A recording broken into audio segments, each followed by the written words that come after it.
Welcome back, Knaves. This is Oblivion Cubed, and we are continuing today with our run through of A Strange House by Crumbling Keep.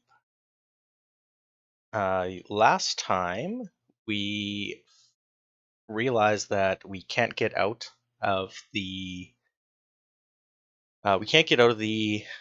sort of domain of the house, right?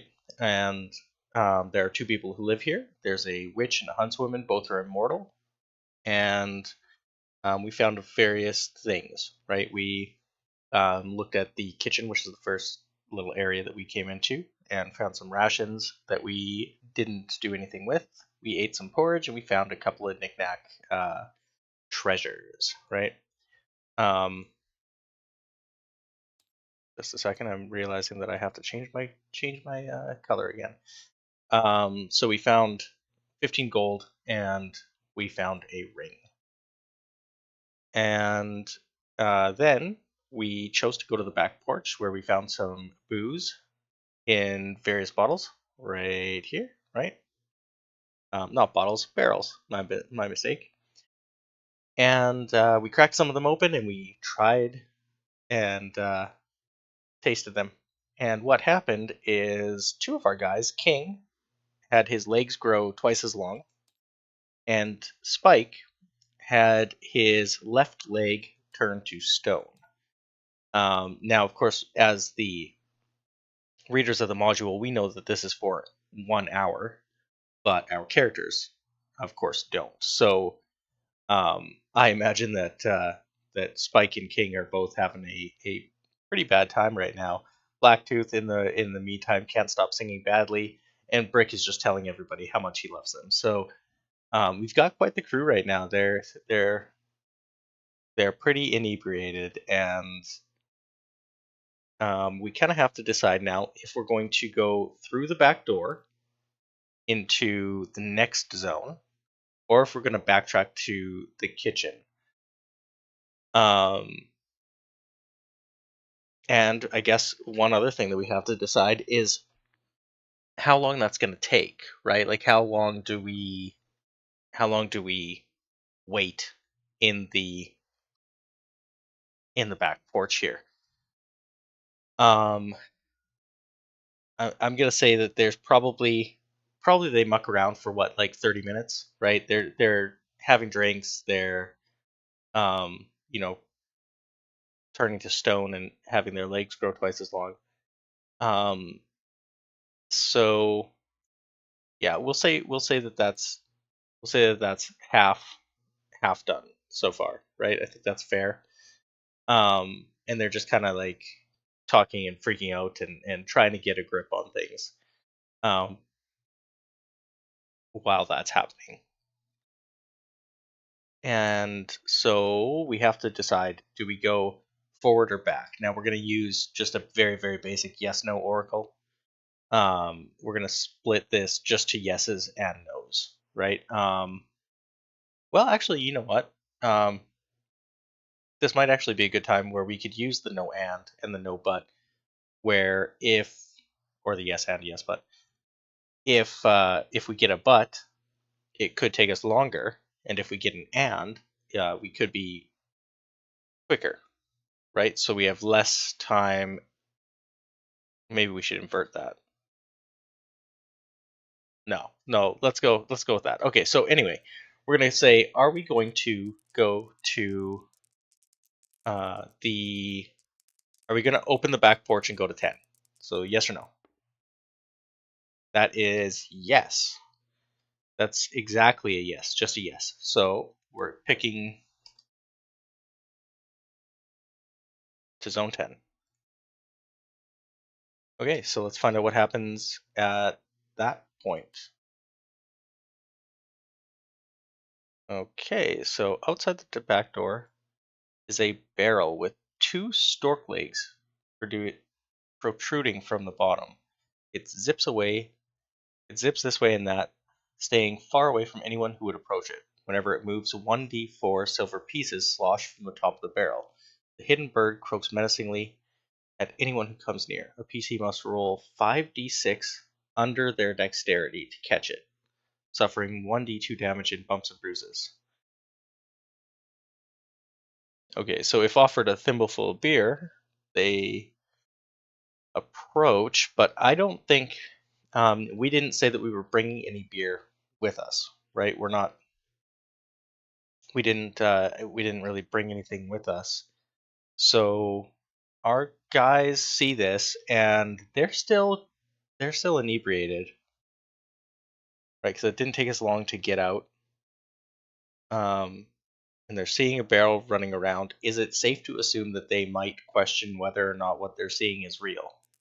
So we're gonna do another yes, no. Yes, and so what could be the and there? So the and could be that we, I guess, do we try and let's roll on the reaction table. Let's see what kind of reaction we have, right? Let's just move this out of the way. So helpful, curious, indifferent, worry, rude, and hostile.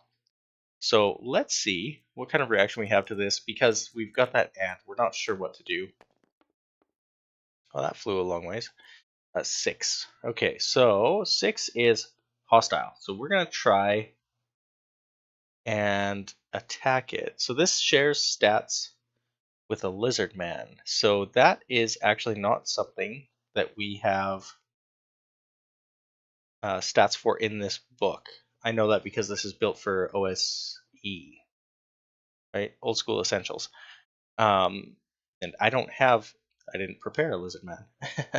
So let's just take a quick look here.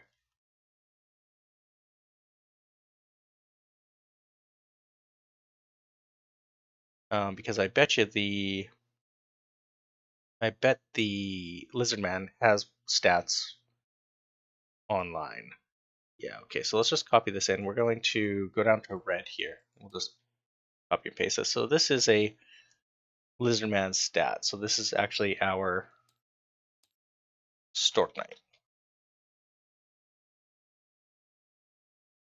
Now, this could be where our adventure ends, because we are taking a hostile action against something that, yeah, I mean, could outright kill half my team, right? Yeah.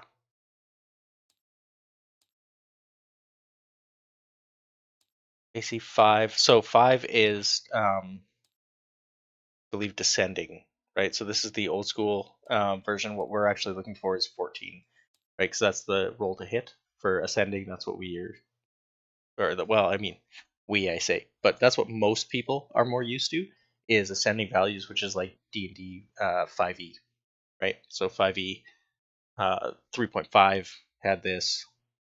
Second edition, I think, had this. So it's been around for a while, but old school is you kind of subtract.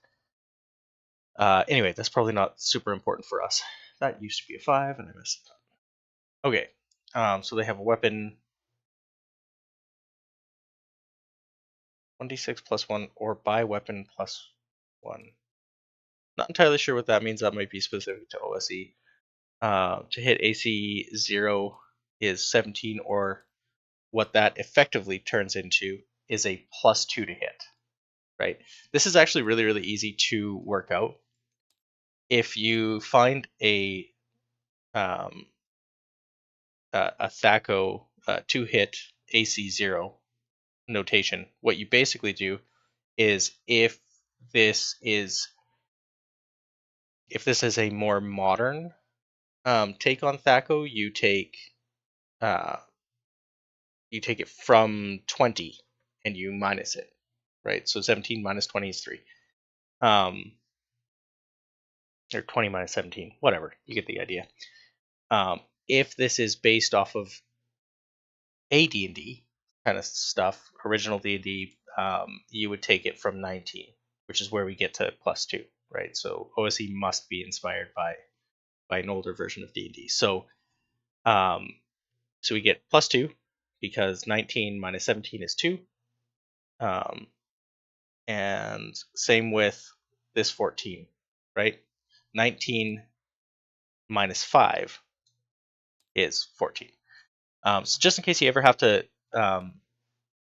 you know,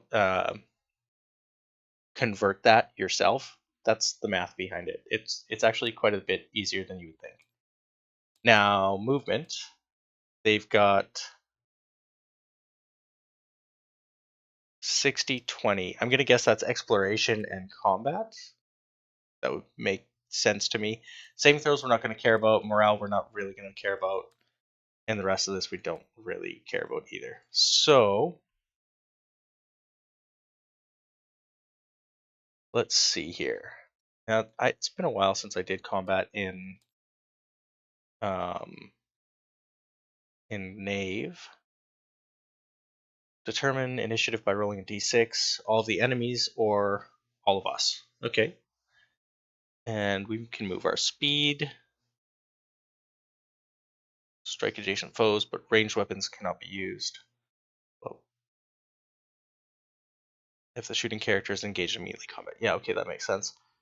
Roll to attack. Okay, and then everything else is just normal. Okay, yep. So, I don't exactly have objects for this. Let's see if we can grab some random figurines. So, sure, let's grab this guy. We'll set him there. And then what we're going to do is we're going to grab a couple of other figurines. We'll grab our knights. We'll just 4 knights down. There we go. Okay, so we have, this is our dude in a barrel,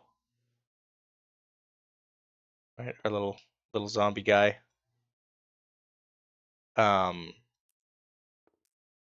And this is our knaves. So they're not probably all running through the door at the same time. I'm gonna guess that there are a couple inside the building, right? We've got one outside, maybe 2 outside, and they've kind of seen this. And you know what? I did say that they were hostile, so maybe, yeah. Let's say maybe all of our guys are outside. Enemy attacks first. Okay, so our Stork Knight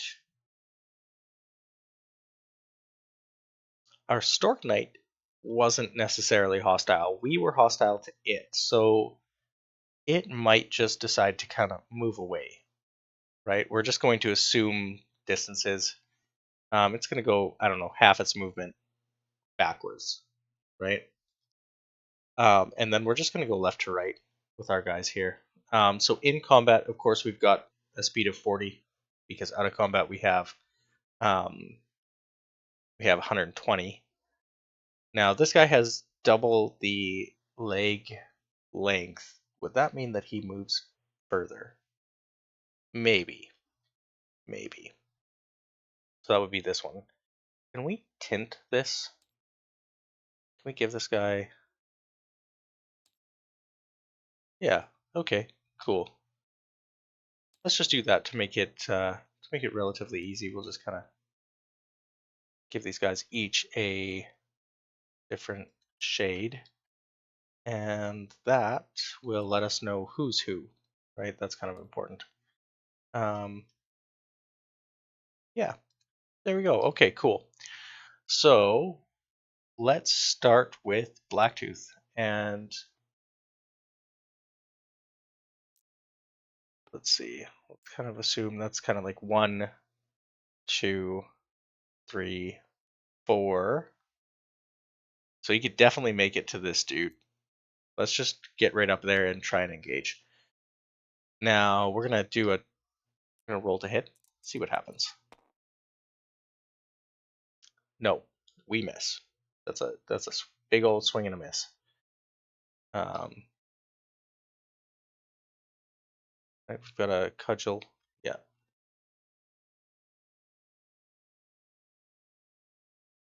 Roll a d20, add the character's strength or wisdom, depending on whether they're using melee or ranged. Yeah, okay.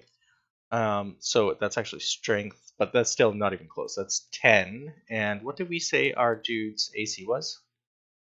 It was 14. So, yep, we're going to miss on that one. Which means we're just going to take Brick. Brick's going to close the gap. And let's see if Brick hits. That was not what I meant to do. There we go. So Brick has a 9, 12. So that's a big old nope.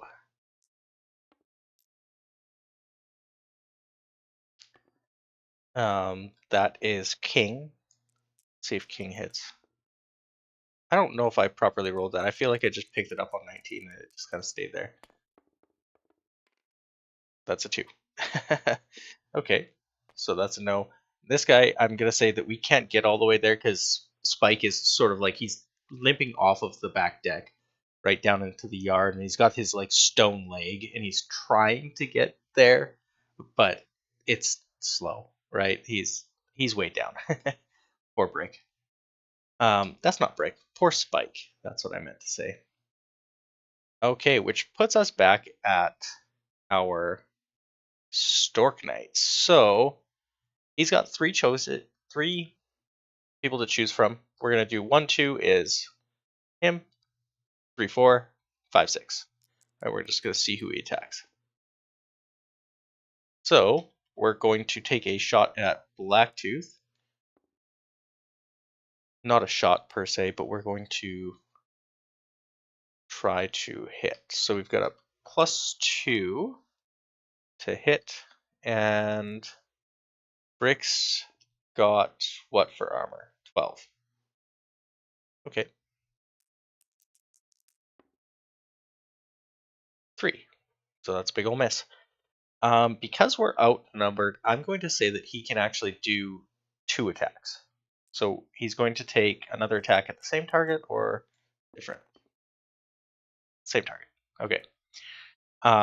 So I'm going to guess that the Stork kind of thrusts his spear, right? Let's say it's a, about that size of spear, right? So it's a little unwieldy when they're super close, but I mean, still, this is a 5-foot gap between, right? We're going to go with the standard rules for most OSR and D&D games, and so he thrusts it out, but Brick is able to dodge a little bit, and the second attack, 10, 12. What do we do on a match? Who wins a contested?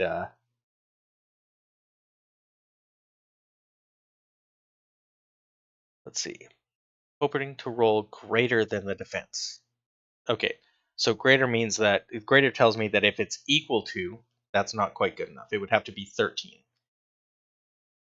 So we'll say that this. What is this guy wearing? He's got a gambeson, torches, rope, chisel, Arctic rations, and he is a pickpocket.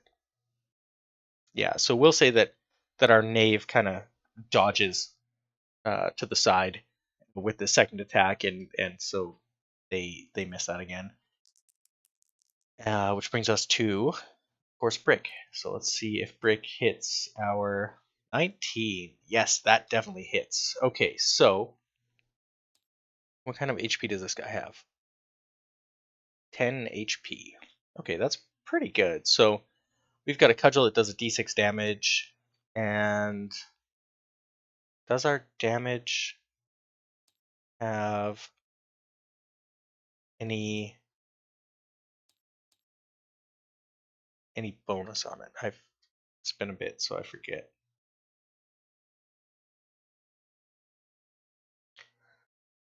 No, I don't think so. I think it's just straight d6 damage. Exactly what it says. Yeah. Okay. Cool. Well, let's find out how badly we hurt this bird. 1. Cool. Okay. So we're going to go 9 HP. We're gonna stay in combat, I think. We're gonna move to We're gonna move to brick. I said this was brick. I keep doing that. Brick is apparently my favorite. This is Blacktooth. This is brick. That's king. And this is spike. Okay. Now it's brick's turn. Let's see what brick does.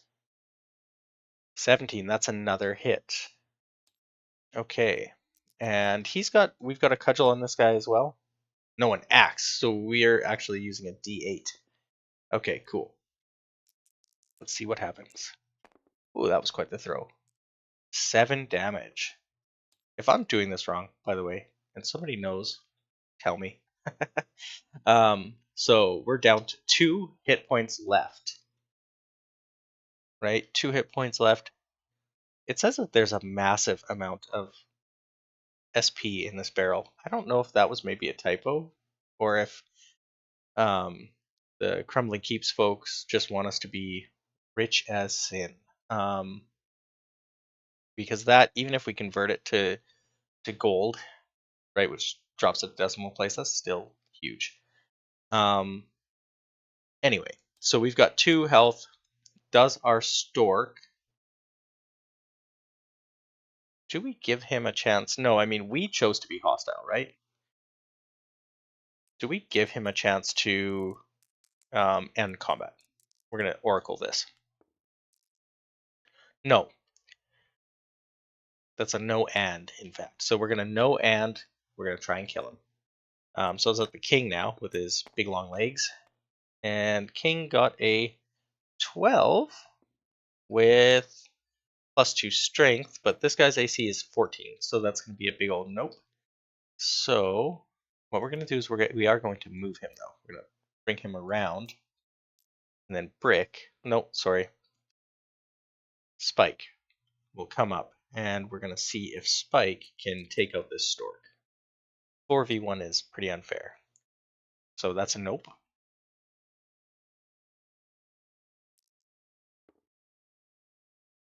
All right.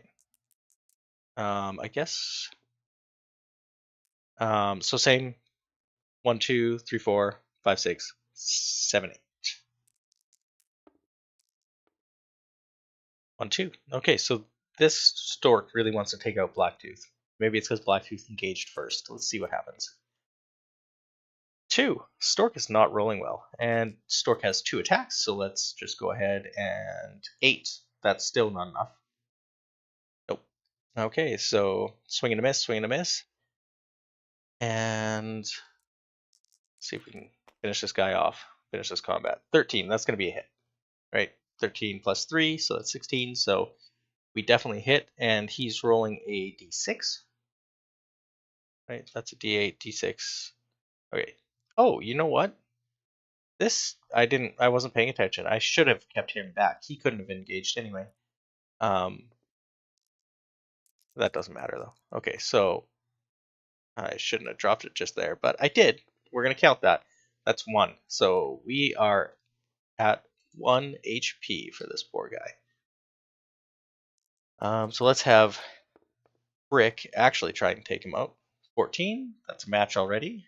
So +3 takes us over. That's good. And then our D8, no matter what, we're going to win, right? So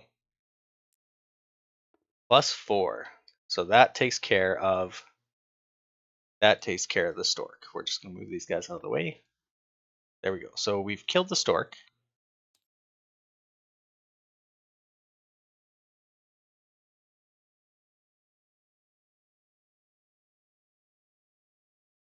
Killed the Stork Knight. Okay.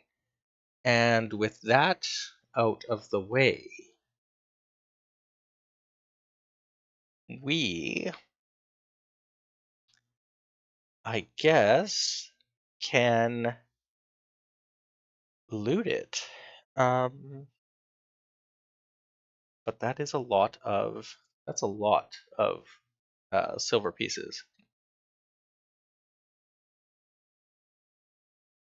So let's see, what does that change to?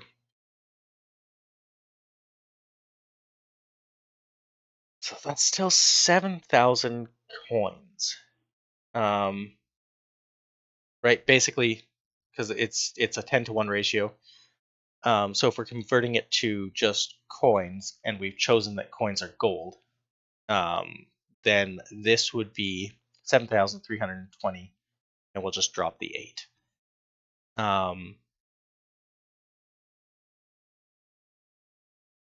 That feels like too much gold for our guys to carry, though.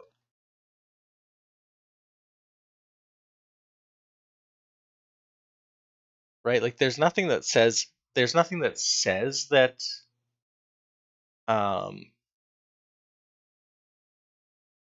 we have 100 coins can fit into a slot. Okay, so there is so guess we could 100 coins. Let's take what we can.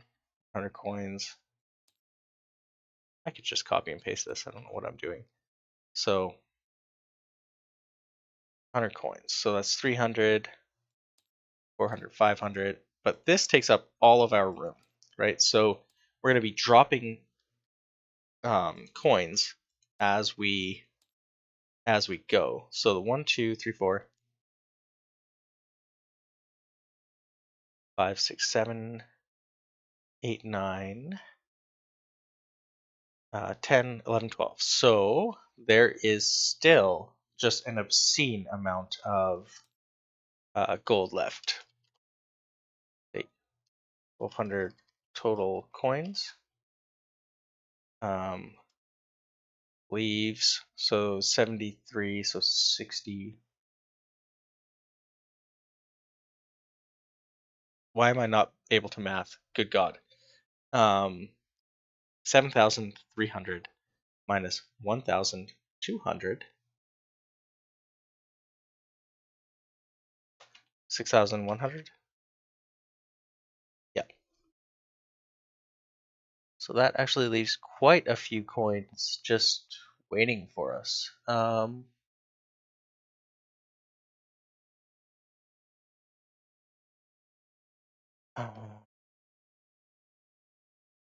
the back step, kind of on the porch kind of area. So that is something that we're maybe going to come back for, but probably not. Probably that's just lost to time. Okay, so we've completed the Stork in the barrel. Let's see. Now outside, the other thing that's outside is a tree. Now we saw the tree from the description originally, right? From the introduction, we kind of remember that there's a tree. So 1, 9, 10, that's the Stork in the barrel, and then 11 is the other tree that's outside. We could take a look at the tree, or we could go back inside and start climbing the house.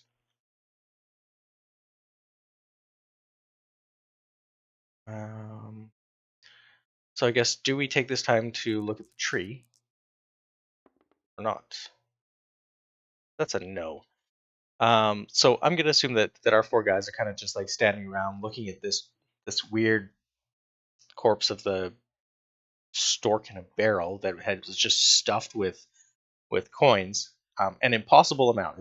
Like they don't know how this thing could have moved, right? So they're conversing with each other, just wondering how this even was able to run around and avoid them, and um, still kind of wondering if they are in fact hallucinating this whole thing. And they decide that rather than going to the tree, we're going to go back inside. So we're going to return to 9, and then we're going to return to 1, and we're going to go upstairs to 2. So we're gonna ignore tree, return to 1, go to 2, right? And that's going to be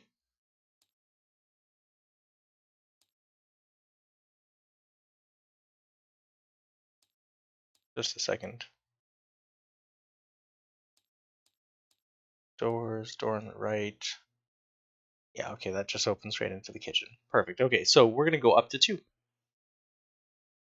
So it's a ladder. So who goes first? Let's just keep with the order. Blacktooth always goes first. We'll say. Um, he's chaotic, so he's always just like the first one to run in. Just completely down for that. So sitting room. The sitting room is a rustic. Nope, sorry. The sitting room is rustic, with all the furniture made of wood. It smells of cedar. Ah, that's a great smell. A giant stuffed lizard head hangs over the fireplace. There's a rocking chair. There's a fireplace, a wooden chest, and a stuffed giant lizard head. Right. Okay. So smells of cedar. Is there anything in the fireplace? Okay. No, it's unlit. It's unlit, and there's ashes from an unknown creature, or bones from an unknown creature. Hmm. So who is curious? Who's our curious guy? And has the fight and getting back inside and blah blah blah allowed our knaves to revert to normal? Probably by this time. Yeah, we'll say probably by this time it has. So the effects of the drink kind of wear off as they're deliberating how to get up the ladder with a leg turned to stone, and and giant legs for that matter, and then first King and then second Spike have that effect kind of wear off, and the King shrinks back down, and uh, and then Spike's leg, kind of returns color to it, and they all breathe a sigh of relief as they realize that they can continue forward with surprisingly no lasting effects so far from messing with this stuff. Which is where we come into the sitting room and we take a look first at the fireplace, to see if there's anything in it. And there's bones from an unknown creature. Now, like I said, we are already kind of packed with coins, right? So I would be like, maybe we'll just like grab the bones and pocket them just in case, right? But I guess we won't in this case. Um, Oh, that also means that in this, where we have like this 15 and this ring, we're just gonna take these away. We're not gonna worry about that. We've got a total of 1,200 coin right now, and that's well more than we need.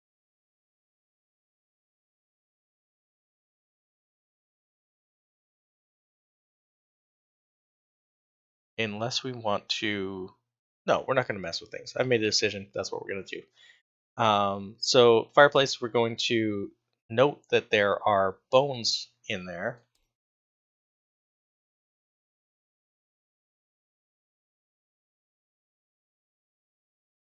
Bones in fireplace in zone 2. And let's see. There's a rocking chair, a wooden chest, and a stuffed giant lizard head. So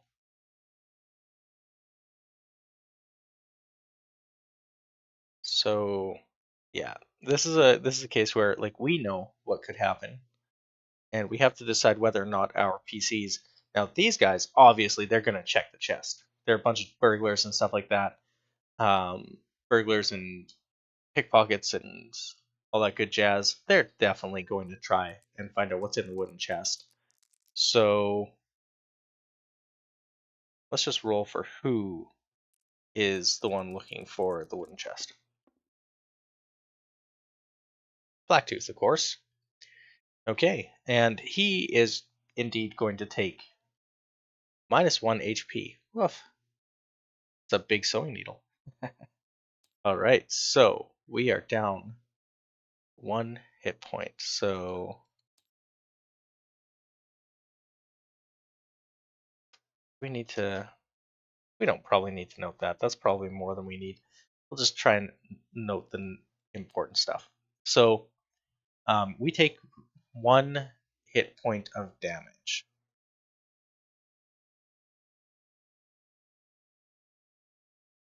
For Blacktooth. So I'm going to guess that maybe the way that we narratively resolve that is that he's searching through. It's full of it's just full of random blankets and stuff.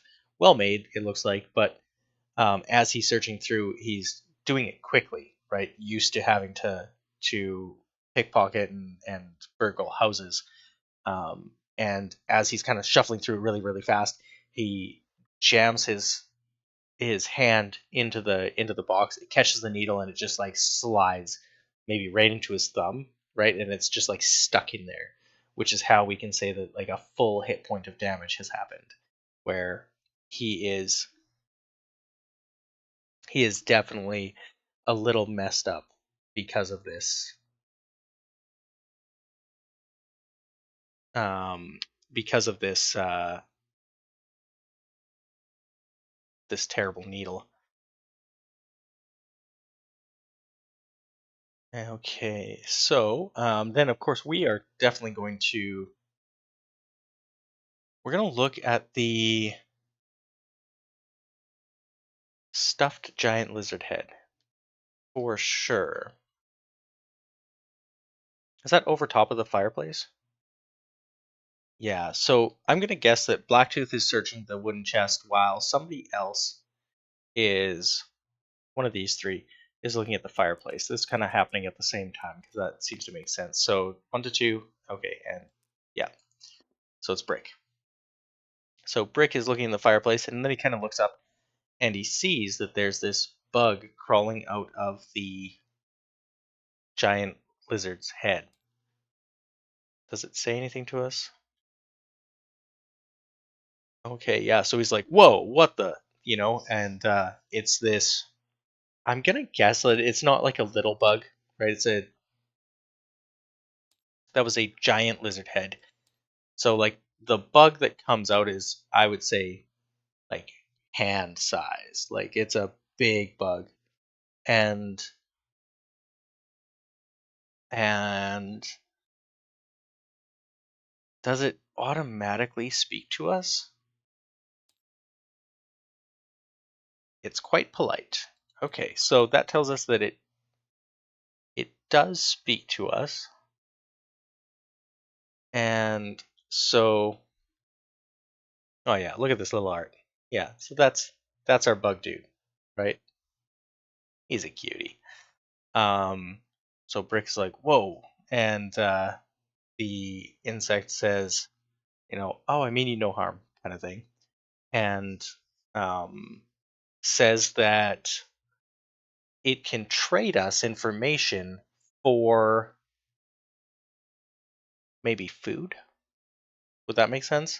Right? We'll sacrifice some rations to get some information, right? Or what could it want? It wants,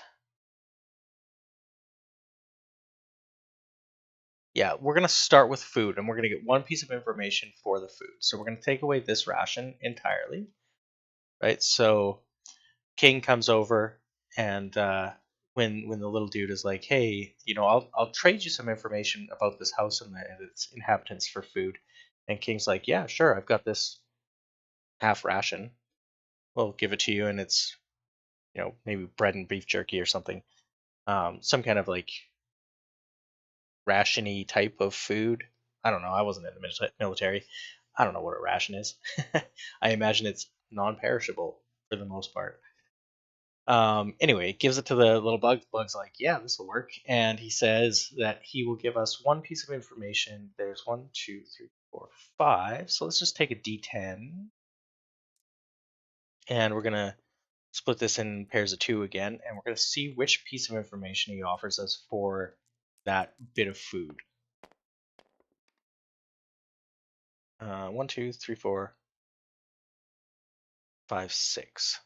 The bird in the chimney is a real asshole. Okay, so we don't know anything about a bird in a chimney at all, but he tells us that there is a bird in a chimney.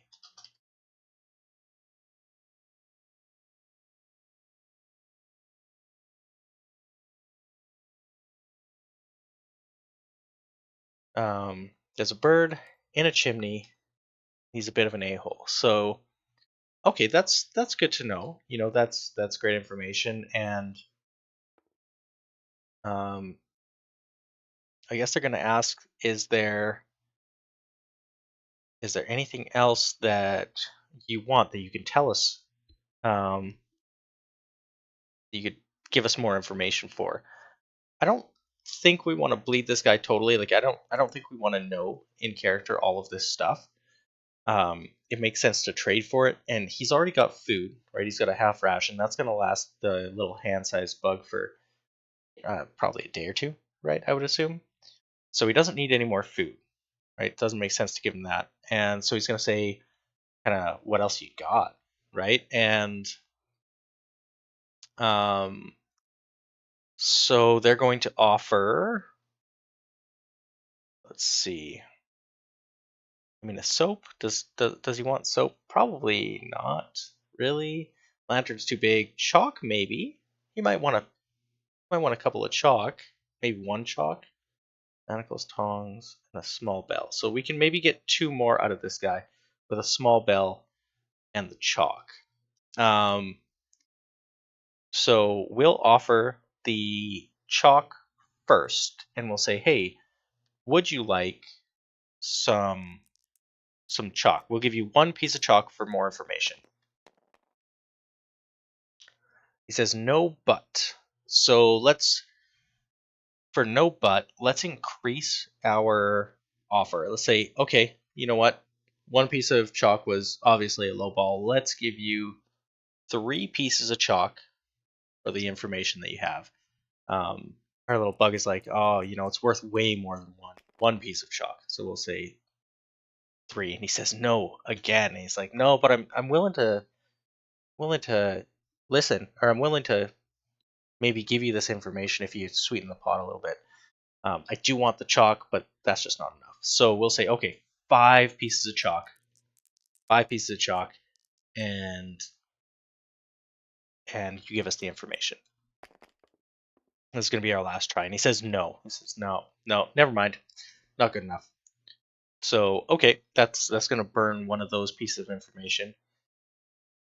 And we'll say, okay, well, what about we've got this other thing. We've got this small bell. Would you be interested in a small bell for information?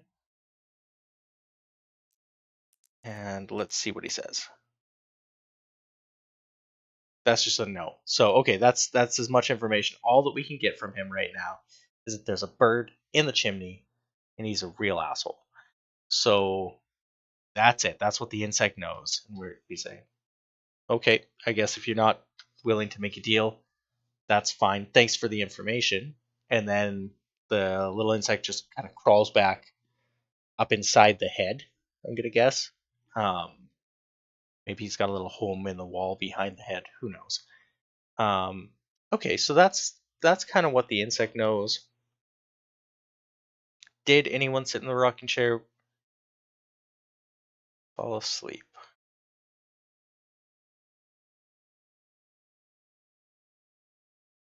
I'm gonna guess not. They're not really the type. Like, our adventurers aren't really the type to just like plop down in a chair. So the next area, right? If we go back a couple of pages here to, I think that was page 4. Right, yeah. The next thing is a step up again. It doesn't tell us, think. I don't think it tells us how we get there. So we can kind of imagine that. So to get up to the sitting room was a ladder, right? A worn ladder. Garlic braids hang from the underside of the rungs. Okay. But once we're in the sitting room, is there another ladder or is it stairs now? Right? Let's read the description of this place again. So the whole structure has the appearance of being on the verge of falling over, and it looks like it was sort of each floor seems like it was an afterthought. So I'm going to guess that no, we don't have a stair per se. What we have to get from 2 to 3 is another ladder.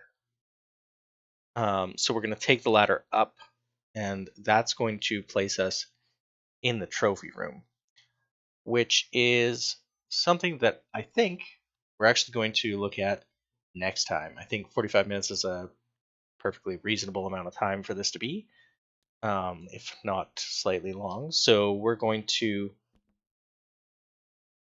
yeah, we're going to say goodbye for now. And we'll pick this up next time. We'll go through room 2 and, no, not room 2. I'm looking right at the number. Room 3. We'll go through room 3. We'll see what's up there. We've done pretty good, right? So we killed the stork. We got just a massive amount of money, and we interacted with the little bug in the head. Bug in the head tells us there's a bird in the chimney.